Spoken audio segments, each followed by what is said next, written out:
Okaloosa County's primary election season will end in less than 3 weeks, and we will have at least 2 new county commissioners and a new school board member.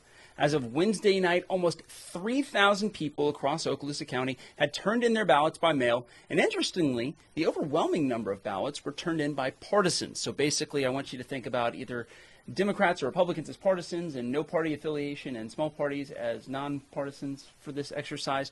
The idea is that 90% of those ballots turned in so far have been from either Democrats or Republicans. That means, for reference, that registered Democrats and Republicans, who make up about 3/4 of the electorate here, 150,000 people, may have a large number of uncommitted votes from unaffiliated Okaloosaans, in particular, still waiting to be cast as Election Day draws a little bit closer. Additionally, vote-by-mail numbers themselves are down significantly. According to Supervisor of Elections Paul Lux, quote, due to the law changes to the vote-by-mail process since the 2020 election, the overall number of ballots that we have sent is way down from years past, so any comparison to past midterm or 2020 is not really reliable, end quote.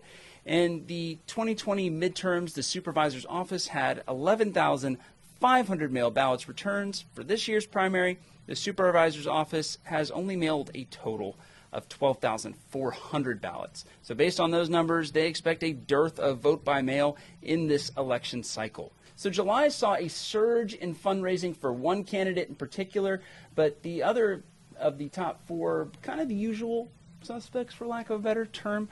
District 5 Commissioner candidate Mary Ann Wines racked up several endorsements, including the coveted endorsement of the Emerald Coast Association of Realtors and almost $30,000 in funding from various places. She's now raised slightly less money than her opponent, who is Drew Palmer, the Matt Gaetz endorsed candidate in this race.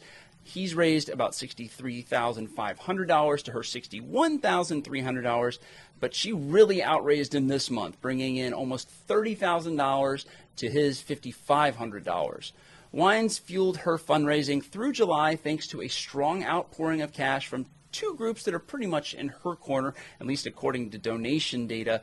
Donors from the real estate and the tourism industries combined to donate about $35,000 across all campaigns, but the lion's share of that money went to her.